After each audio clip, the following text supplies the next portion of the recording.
Oh, One of the big unfortunate disappointments of PSVR2 came last month in the form of Firewall Ultra. While I thought the game's fundamentals were a little scuffed and it had quite a few bugs, I was still enjoying myself, but I do admit, over the past month I haven't been drawn to playing it nearly as much as I thought I would. I've been going straight back to No Man's Sky, to Horizon Call the Mountain, to Pavlov, and to all of the other games that really draw me in. Firewall Ultra has sat there kind of unplayed, but I've jumped back in over the last couple of days to test out the new updates that they've put into the game, because to give credit to First Contact, they aren't abandoning this title, that much is clear, but a few questions still remain. Now that the fundamental mechanics of the game are supported by less bugs, is the gameplay loop actually fun and immersive now, and is the player base actually there to support the game's lifecycle? Let's talk about that and quite a bit more as we dive straight back into Firewall Ultra. Me? Leave. Me go away. Alright. Bye. Bye, Calvin. Have a good one. What just happened? I'll give him his space. I'll leave him alone. What the fuck? Okay, let's start with the main thing, which is the eradication of most of the bugs plaguing the game. That's not to say all of them are gone, there are still some visual pop-in issues that still poke their head up every now and then, but the eye tracking has been fixed, the menu placement has been fixed, level reset and customization reset has been fixed, and the progression has been balanced and fixed properly, and all of that allows for a much better and smooth experience when just playing through the game. You're not going to encounter so many roadblocks as you did before that make you just want to quit and go on something more polished. The level of polish isn't, up to the standard of, say, Horizon Call the Mountain, but it is a lot better than it was at launch, and I can comfortably play the game for an hour plus sessions at a time without feeling impeded like the game is trying to stop me from actively playing it. Past that, the game still looks great despite some of the pop-in issues that I mentioned previously. It uses Unreal Engine 5 if I remember right, and that engine is just pretty stunning, especially in the lighting department. The game can feel a little dark sometimes, and I'm really starting to feel that a bit more now that I've played a lot more than I used to. Some maps really could use a lot less contrast into them, but to be honest, that's what they give you the flashlights for, and it does add to a bit more immersion, which the rest of the game is unfortunately lacking, but we'll get into that.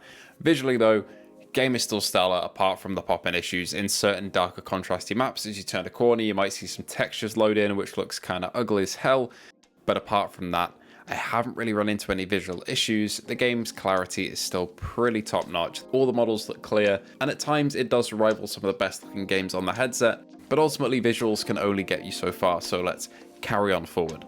Unfortunately, the truth is the fundamentals that don't really help support Firewall Ultra in being a very VRAF experience are still there. If you didn't like the game at launch because of how unimmersive it really felt, you're not going to find it any different now. If you didn't enjoy pressing a button to open doors instead of doing it yourself, or switching weapons with a button, or eye tracking to throw grenades, or any of the features like that, none of those have been adjusted or removed. There's no option for manual reloads. The only thing they have adjusted now, which I will admit is pretty damn good, is that you no longer have to press the ADS button to get a buff in spread. Your weapon bloom is going to be the same whether you bring it up to your eye or if you press that ADS button, meaning that you can completely ignore the ADS button and never use it, and you will not be at a disadvantage, which I think is great, and it's really helped me over the last couple of days actually get into the game a bit more and actually be able to shoot and aim and compete with people who are using that ADS button. However, yeah, those other interactions are still the same, really bland, just pressing a button to do everything. When you get downs, you get put into third person, and then when you get revived, they just use the L1 button to do so. There really is a missed opportunity here, I feel, and I feel it now more than ever after really settling into the game, that they could have done something really fun with stuff like, proper revives. Take 6 Days in Fallujah. Of course, all the animations are pre-done, it's a flat screen game, but to revive or check a teammate, you do some complex animations, you wrap up their arms, bandage them maybe, and imagine that in a game like this. Imagine that in VR. You take out your bandage and you patch your teammate up and you get them back on their feet. Maybe you give them a little, pull up with their hand and they're back on their feet. Not just a button. It's really set in now that every time I have to do one of these interactions, it's just a button, and that really sucks. Moving on, the player base has had time to settle down now a bit, and lobbies are still full, kind of. It's weird. It seems like the game funnels people into lobbies, but in a very strange way, because I feel like sometimes I get put into a lobby and it gets full pretty quickly, and then other times you have a lobby of 3 versus 4 and the match is waiting to start and nobody joins for ages. And then I'll reload into a different lobby and it'll be full within seconds. It's very weird, very inconsistent. And I don't really encourage lobby hopping because you're just going to be jumping between lobbies and creating the same problem as is being caused to you if you're waiting in a lobby and people keep leaving and joining. But that's kind of the only way to find a game at this point. You just got to get lucky with a lobby that's going to fill. And I'm not sure if it's a back-end issue, but yeah, I've had some trouble with lobbies filling up properly. And it does lead to a bit of a frustrating experience when you're just sitting in the lobby waiting for somebody to join. I've just resorted to sitting down, putting my controllers down and going on my phone, because that's just the way to pass the time before the games actually start. So yeah, it seems like there's still some issues to maybe iron out with matchmaking. Co-op didn't really seem to have this issue though. I got into many games of co-op, no problem. It just seems to be PvP, but maybe that's just me. Let me know what your experiences are with the matchmaking if you've been playing recently. But once you get into a round, it still functions exactly the same way as it did at launch. It's still best of 3, which at this point I've played for quite a while now. I feel like that isn't quite long enough in terms of rounds.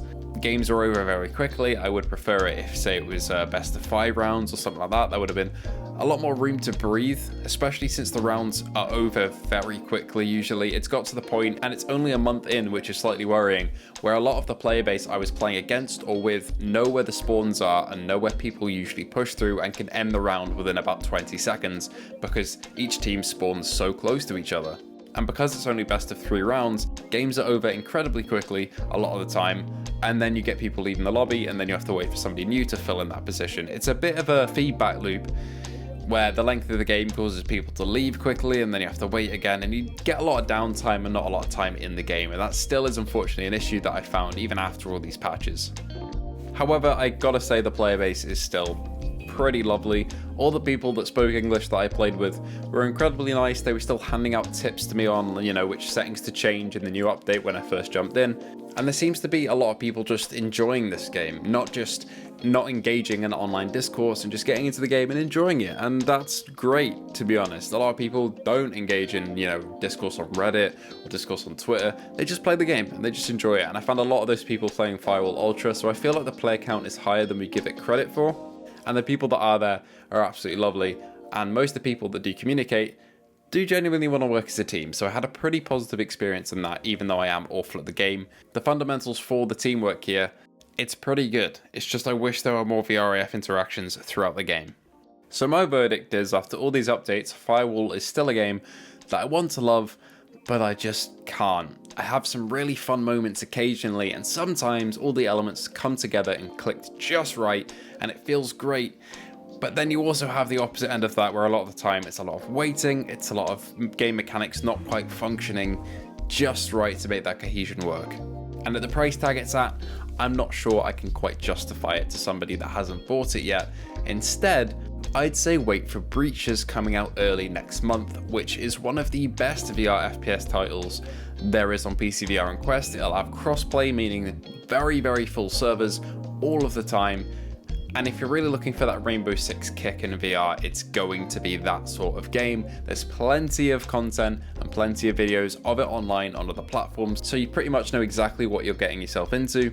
And the devs are incredibly transparent, so maybe wait for that one. It'll probably be cheaper than Firewall, but if you're really into your realistic looking games, perhaps Firewall is for you. If you've already got it and you've already played it since these updates have gone live, please do let me know how you found it. With that being said, thank you all for watching. I hope you did enjoy it. If you did, feel free to like and subscribe, and I hope to see you all in the next video.